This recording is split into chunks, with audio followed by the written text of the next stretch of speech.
There was a moment. Nathan Cobb could not tell you exactly when it happened, only that it did. When he stopped being a man who hadn't fallen in love yet and became a man who had decided he never would. That distinction mattered more than most people understood. It wasn't loneliness wearing the mask of choice. It wasn't wounds he hadn't admitted to. It was a conclusion he had reached the way a careful man reaches most conclusions, by watching, thinking, and deciding that the evidence didn't support the risk. He had seen what love did to men, how it softened them in ways they didn't notice until something essential was already gone. His own father had been a capable man once, steady, respected, the kind of man a town relies on. And then he had loved a woman with everything he had, and when she left, there was nothing left of him that worked properly. Nathan had been 14 years old, watching his father come apart at a kitchen table, and he had made a quiet, private promise to himself that he would never hand anyone that kind of power over him. He had kept that promise for 20 years without particular difficulty. Until the autumn he turned 34, when a woman named Clara Havens arrived in Millhaven and proceeded, entirely without meaning to make his carefully constructed life feel like a house with a loose foundation. He didn't know that yet, the first time he saw her, and he wouldn't have believed it if someone had told him. Nathan had come to Millhaven 8 years ago with enough money to buy a modest piece of land and enough skill to turn it into something worth owning. The Cobb Ranch sat on the northern edge of the valley, 260 acres of good grazing land, with a creek that ran clean even in dry years. He ran cattle, kept a small crew of 3 hands, and managed everything with the same quiet precision he applied to all things. Yet he was not a cold man. His hands respected him. His neighbors trusted him. Children in town were not afraid to speak to him. But there was a quality to Nathan Cobb that people felt without always being able to name. A self-containment so complete, it had become its own kind of presence. He was friendly the way a well-built fence is friendly. Solid, reliable, clearly marking where it ends. He had one close friend in Millhaven. Yet Thomas Ardent ran the town's small land office and had known Nathan since the first week he'd arrived. Thomas was everything Nathan was not. Talkative, easily moved, the kind of man who cried at funerals for people he barely knew and wasn't embarrassed about it. They had become friends the way opposite things sometimes do, by each finding in the other something they privately needed. Thomas needed Nathan's steadiness. Nathan needed though he would not have said so, but Thomas's reminder that feeling things openly was not the same as being destroyed by them. Thomas was the first person who mentioned Clara Havens. "New family came in yesterday," he said one morning, spreading a land map across his desk while Nathan waited for a deed copy. "Father and daughter bought the Whitfield parcel on the south end of Maine. Whitfield finally sold," Nathan said, looking at the map. "Daughter's the one who negotiated it," Thomas said, yet with the particular tone of a man storing up something to say. "Came in here herself, knew exactly what she wanted, knew exactly what she'd pay. Didn't move an inch on either." He paused. "Didn't even sit down." Nathan looked up briefly. "And?" Thomas smiled at the map. "And nothing. Just mentioning it." Nathan took his deed copy and left. He thought nothing more of it for 4 days. He saw her for the first time on a Thursday morning outside the dry goods store on Main Street.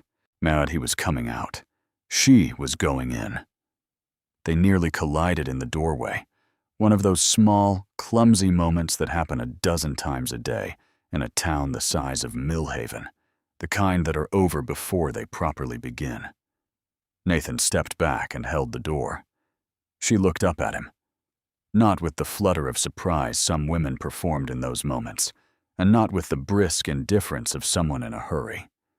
She looked at him with a simple, direct attention. Dark eyes.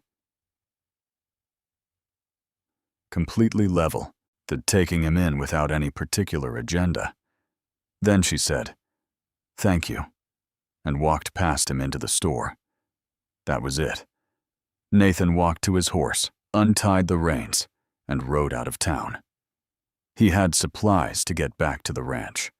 He had a fence section to check on the east pasture. He had 3 things to review in the ledger before supper. He was a man with a full day, and he filled it the way he always did, completely, efficiently, without gap. But somewhere between the dry goods store and the ranch gate, something had lodged in him. Not a feeling exactly, more like a question he hadn't asked yet. The image of those eyes, level, dark, completely without performance, sitting somewhere in his mind, with the quiet persistence of something that intended to stay. He ignored it. He was good at ignoring things. Millhaven was a town of roughly 400 people, which meant that avoiding someone required either genuine effort or genuine luck. Nathan had never needed to avoid anyone before, which meant he hadn't developed the skill for it. Within 2 weeks of Clara Havens arriving in town, he had seen her 3 times. Once at the feed store, where she was asking informed questions about winter grain that the store owner was visibly surprised she knew to ask. Once across the street talking to the Reverend's wife with an expression of genuine engagement rather than social obligation. And once at the edge of the market square, alone, reading a folded piece of paper with the focused attention of someone for whom reading was not a pastime, but a practice. Each time he saw her, he told himself the same thing, that she was simply a new arrival. He was noticing the way anyone notices something new in a small town, and that the noticing would fade as it always did once the novelty wore off. The noticing did not fade. What unsettled him most was not her appearance, though she was striking in the particular way of a person whose face rewards attention. What unsettled him was the quality of her presence. She moved through Millhaven like someone who had already made her peace with who she was and required no confirmation of it from the town or anyone in it. She wasn't performing independence. She simply had it, the way some people have a natural sense of direction. She knew where she was going and went there without looking around to see who was watching. Nathan knew that quality.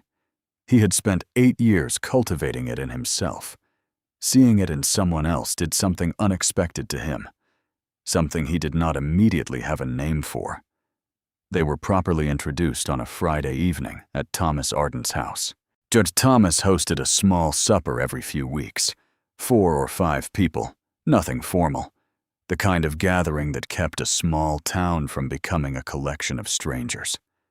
Nathan came to most of them because Thomas asked, and because he genuinely liked Thomas, and because the suppers were small enough that he could be present without being performed at. He walked in to find Clara Havens already seated at Thomas's table, talking to Thomas's wife, Margaret. Got about something that had them both quietly laughing. She looked up when Nathan entered, the same level attention. No adjustment, no performance. Thomas made the introduction with barely concealed satisfaction. Nathan Cobb, Clara Havens. Clara's father bought the Whitfield parcel. I know, Nathan said, and then realized how that sounded. Thomas mentioned it. He mentioned you as well, Clara said. Her tone was easy and without implication. Nathan sat across from her. He was aware, not in a way, he was not accustomed to being aware of such things, of where she was in the room for the entire evening. The supper conversation moved the way it did at Thomas's table, across several topics, never settling too long on any one thing. Clara participated without dominating. She had opinions and expressed them clearly, without the apologetic softening that some women used, and without the sharp edge that others used as armor.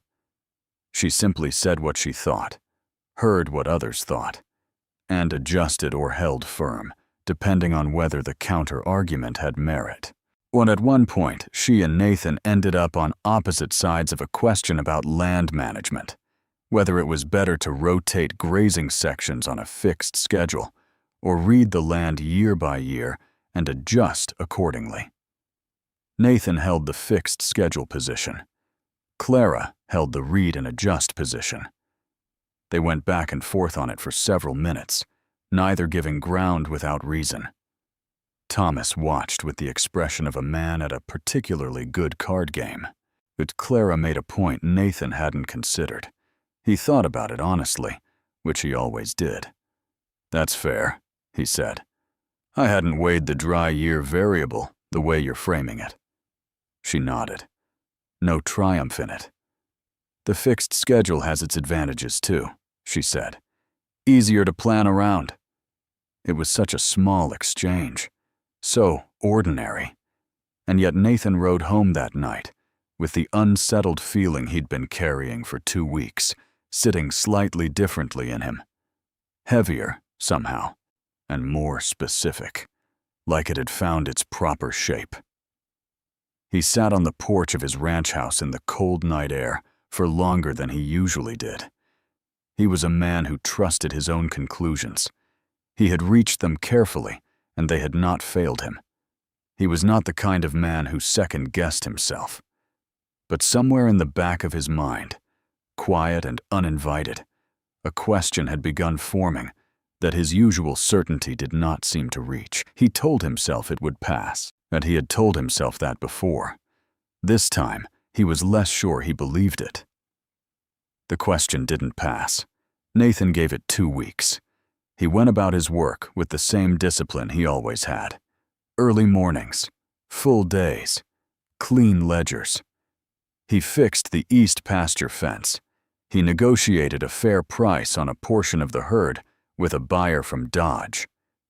He helped Thomas draft a land boundary letter for a neighbor dispute that had been sitting unresolved since spring. He did everything a focused, a purposeful man does, and he did it well. And at the end of each day, he sat on the porch with his coffee and waited for the unsettled feeling to have worn itself out. It hadn't worn itself out. He didn't see Clara during those 2 weeks. Millhaven was small enough that this required no effort on either of their parts. They simply hadn't crossed paths, the way people in small towns sometimes don't, for stretches of time, despite living a mile apart. Nathan told himself this was fine. Convenient, not even. Distance was the simplest solution to a problem that hadn't fully declared itself yet. Then Thomas invited him to supper again. Nathan almost declined. He had a reason ready, a legitimate one, a ledger that needed finishing before the end of the month. He sat with the reason for a full minute, which was longer than he usually needed to decide anything. And then he put on his coat and rode into town. He didn't examine that decision too closely.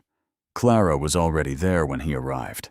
Yet she was helping Margaret set the table, moving around the small kitchen, with the easy familiarity of someone who had been coming to this house for years, rather than weeks. She had that quality, Nathan had noticed it before, of fitting into a space without taking it over. She made rooms feel more settled, rather than more crowded. She looked up when he came in. "Mr. Cobb, Miss Havens."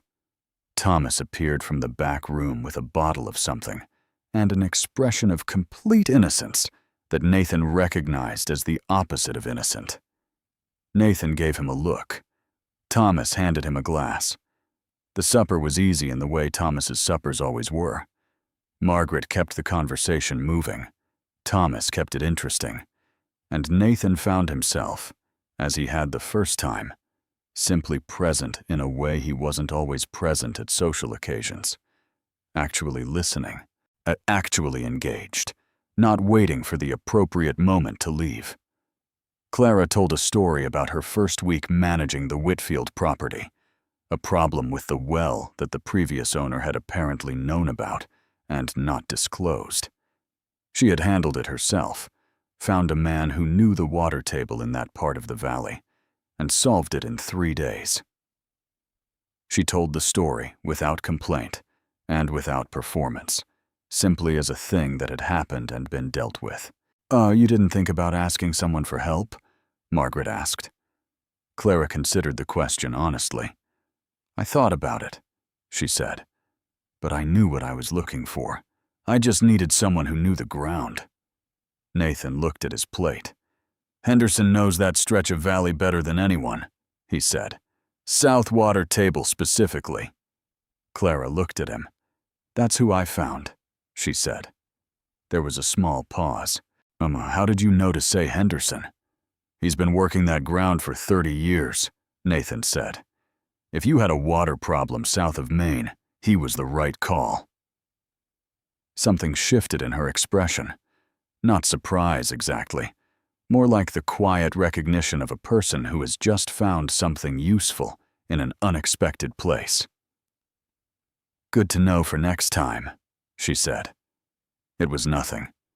A practical exchange about water tables and local knowledge.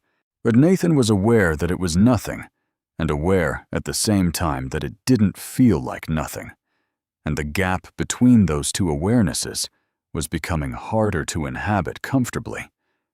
He started finding reasons to be in town on days he normally wouldn't be. He didn't admit this to himself directly.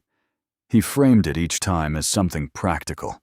A supply run that could have waited. A conversation with Thomas that could have been handled by note. Wise a piece of business at the land office that was not, strictly speaking, urgent. He was good at framing things practically. He had been doing it his whole adult life. He saw her twice during those town visits. Once at the post office, collecting a package, her dark hair pinned back, and a slight furrow of concentration between her brows as she checked the contents against something in her hand. Once at the edge of the market, talking to an older farmer named Ellis about soil, actually talking to him, not performing interest, but genuinely asking questions and listening to the answers with the specific focus of someone who intended to use what they learned. Nathan did not approach her either time. He observed and moved on, and told himself he was simply a man going about his business in a small town where people happened to cross paths. Thomas, who had known Nathan for 8 years and was not fooled by anything, had said nothing for 2 more weeks. Then one morning, sitting across from Nathan in the land office with coffee going cold between them, he said quite casually, "Clara asked about you." Nathan looked up. "What did she ask?" "Whether you'd always been here or came from somewhere else." Thomas studied his coffee cup. "I told her you came from East Texas. She said that explained something about the way you handled land." Nathan was quiet for a moment. That's all?" "That's all." Thomas turned a page in the ledger he wasn't really reading. "She's not a person who asks more than she means to." Nathan knew that already. It was one of the things about her that had been sitting in him for weeks. The economy of her attention, the way she didn't distribute it carelessly. When Clara Havens paid attention to something, it meant something, and the knowledge that she had asked about him, even briefly, even practically, moved through him in a way he chose not to follow to its logical conclusion. "She's settling in well," Nathan said finally, in a tone designed to close the subject. Thomas smiled at the ledger. "She is," he said. The first time they were alone together happened, without either of them planning it. It was a cold, clear Saturday in November. Nathan had ridden into town for grain and found Ellis's cart blocking the feed store entrance at an angle that was going to take 20 minutes to sort out. He tied his horse at the post across the street and sat on the bench outside the barber's to wait. Clara came around the corner 2 minutes later, also waiting for Ellis's cart apparently, also holding a list, also with no particular patience for an unnecessary delay. She saw Nathan on the bench. He saw her. There was a brief mutual acknowledgement of the situation's small absurdity. She sat down on the other end of the bench. Not close, just the same bench, because it was the only bench, and the cart wasn't moving. They sat in silence for a moment. "Ellis does this every month," Nathan said. "I've been told," Clara said. Another silence. Not uncomfortable. Nathan noticed that about silences with her, they didn't demand filling. He had always valued that quality in a person, and rarely found it. "How is the well holding?" he asked. "Clean and steady," she said. Henderson knew exactly what he was doing. She paused. "I owe you a thanks for that, I suppose, indirect as it was." "You would have found him eventually." "Probably," she said. "But eventually is expensive when you have a dry well." She said it simply, without false modesty and without overstatement. Nathan looked at the blocked cart. "The Whitfield parcel has good bones," he said. "Whitfield never worked it properly. He was more interested in owning land than using it." Clara was quiet for a moment. "That's what I thought when I saw it," she said. "Well, it looked like a place that had been sat on rather than lived in." Nathan turned to look at her. It was such a precise way to say it. Sat on rather than lived in. And it matched exactly what he had thought the one time he had ridden past the Whitfield place years ago and felt the particular waste of good ground going unused. She was looking at the cart, not at him. Profile sharp in the cold morning light, dark eyes steady. "You're planning to work it properly," he said, but it wasn't really a question. "That's the only reason to own land," she said. Ellis's cart began to move. Clara stood, checked her list, and looked back at Nathan once, briefly, levelly, with that expression that made him feel she was seeing something specific rather than just looking. "Thank you for the company," she said, and walked toward the feed store. Nathan stayed on the bench for a moment after she left. The morning was cold and bright and entirely ordinary.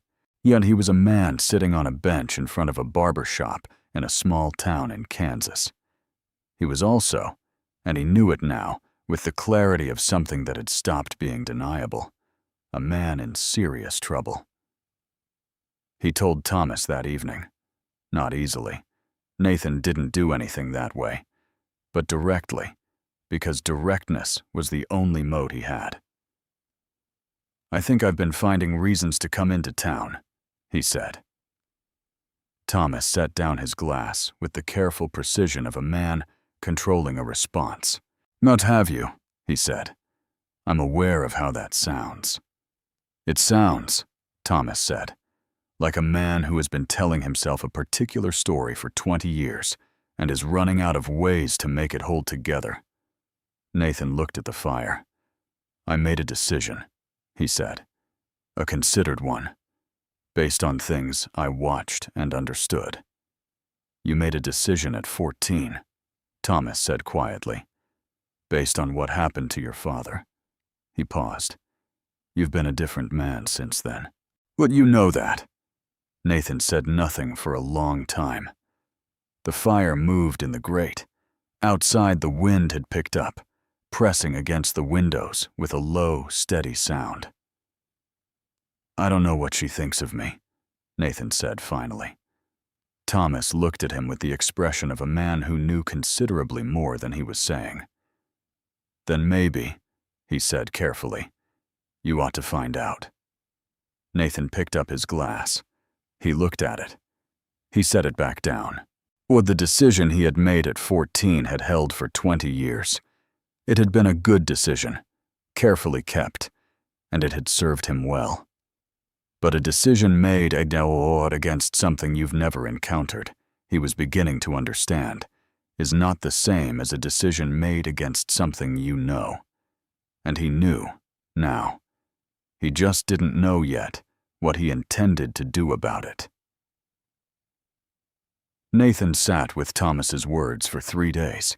He wasn't avoiding a decision, but he was, in the way that was particular to him, making sure he understood what he was deciding before he decided it. He had always been that kind of man, slow to commit, but once committed, entirely so. He didn't move toward things halfway. That had always been a strength. Standing at the edge of this, he wasn't entirely sure whether it was a strength or the thing that was going to cost him. What he kept coming back to was not whether he felt something, and that was no longer a question with an honest answer that went his way. What he kept coming back to was whether a man who had built his entire interior life around self-sufficiency had any right to walk toward a woman like Clara Havens, a woman who was herself so completely whole, and ask her to let him in. He didn't want to bring her a half-made version of himself. He didn't want to arrive at her door, still arguing with his own history. So he sat with it. He worked. He thought. And on the fourth morning he got up, saddled his horse, and rode south. Clara was in the field behind the house when he arrived. She was walking the fence line with a notebook, recording something. Her own version of a ledger, he supposed. A record of what the land was doing and what it needed. She saw him coming and waited, notebook open in her hand. In the unhurried way she waited for everything. He dismounted at the fence. "Mr. Cobb," she said. "Miss Havens." He held the reins loosely. What he had thought about what he wanted to say, and had decided the only way to say it was plainly. "I don't have a practical reason for being here today." She looked at him steadily. "All right," she said. "I've been finding practical reasons to come into town more than I need to," he said. "I think you may have noticed."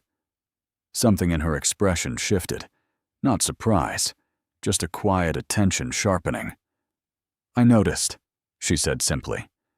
"I wanted to be honest about it," he said. Rather than keep pretending I needed grain." The corner of her mouth moved, just barely. "The feed store did seem to see a lot of you." Nathan looked at the fence line she'd been walking. Clean, straight, well considered.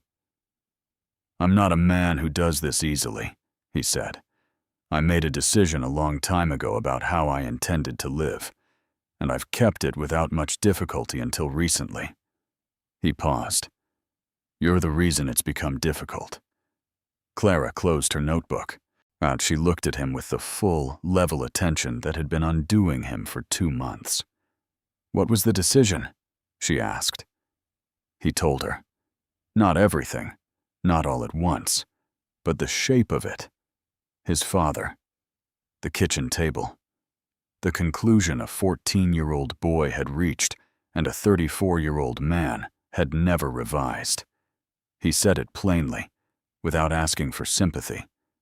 Just laying it out the way he laid everything out, accurately, so she could see what she was working with. Clara listened without interrupting. When he finished, she was quiet for a moment, looking at the open field behind him. "My mother left too," she said finally, not matching his story to hers, just letting him know he hadn't said something she couldn't understand. "I was 11. My father didn't come apart the way yours did, but something went quiet in him that never came back." She paused. "I made my own version of that decision." And Nathan looked at her. "And?" he said. She met his eyes. "And I'm standing here listening to you," she said. It was such a simple thing to say, so precisely what it needed to be. Not a declaration, not a door flung open, just a woman telling a careful man that she was present and willing, and that the rest could be figured out between two honest people. Nathan felt something release in his chest that he hadn't known was braced. "I'd like to call on you properly," he said. "If you're willing." "I'm willing," she said. Straightforward, clean, no game in it. He nodded once. She nodded once. Two people who communicated the same way, reaching the same place at the same time. "I'll come Sunday," he said. "I'll have coffee on," she said, and went back to her fence line. Nathan rode home through the cold November air, with the feeling of a man who has just set down something heavy. Not with relief exactly, but with the particular clarity that comes after a long internal argument finally reaches its end. He called on her Sunday, and the Sunday after, and the one after that. The visits were unhurried and honest. They talked about land and books, and the particular hardness of building something alone. They disagreed about things, and neither of them softened their positions out of politeness, which meant that when they agreed it meant something. Her father, Henry Havens, had arrived in December, a quiet, observant man with tired eyes and good manners who sized Nathan up in the first 20 minutes and then relaxed in a way that said he'd found what he was looking for. Nathan liked him. Henry Havens was a man who had been through something and come out the other side still standing, and Nathan respected that more than most things. One evening in late December, sitting at Clara's table after her father had gone to bed, the lamp burning low between them, Clara said, "You're not the same man you were in October." Nathan looked at her. "How so?" "You were careful then," she said. "You're still careful. But it was different before. It was the careful of someone who is keeping something locked." She paused. "It's not locked anymore." Nathan considered that. It was true, and he knew it was true. And the remarkable thing was that acknowledging it didn't feel like loss. It felt like accurate description. "You didn't try to unlock it," he said. "No," she said. "Well, that wasn't mine to do."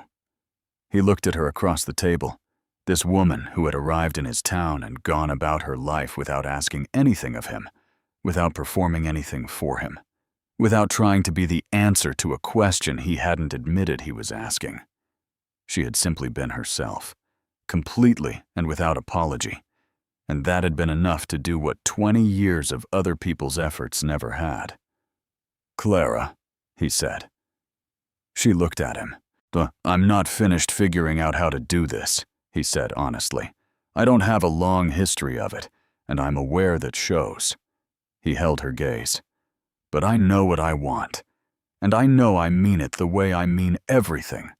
Completely." Clara was quiet for a moment. The lamp between them threw warm light across the table, across her face, across the small, honest space between two people who had both decided a long time ago not to do anything by halves. "I know you mean it," she said quietly. "Why, that was never the question." "What was the question?" he said. "Whether you'd let yourself," she said. Nathan looked at her. Something in him that had been a wall for 20 years was not a wall anymore.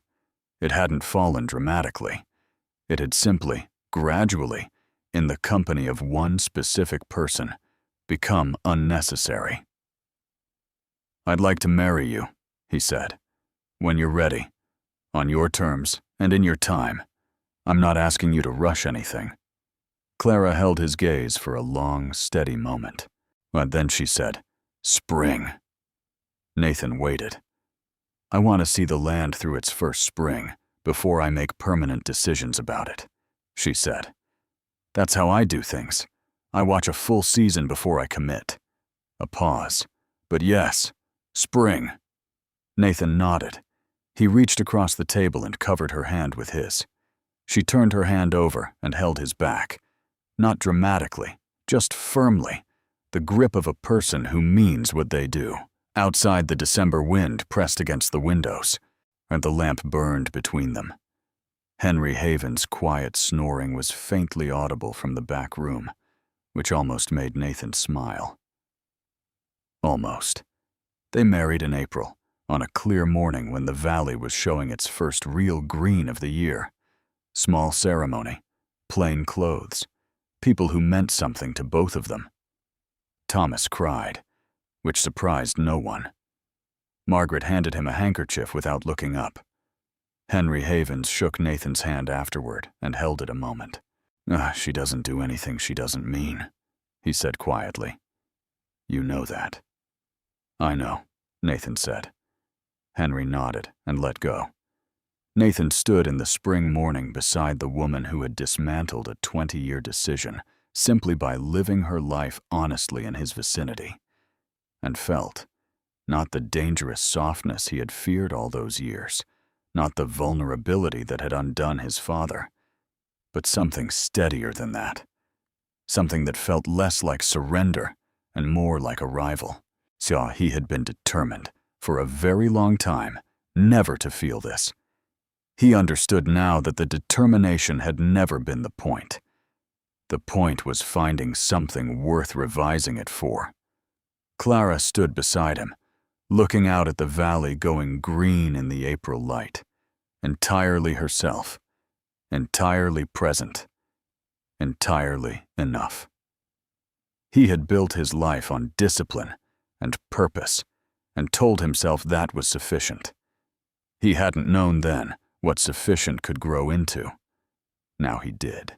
Well, wherever in this world you are watching from right now, whether it's a quiet evening at home, a long commute, or somewhere out under an open sky, drop a comment and let me know.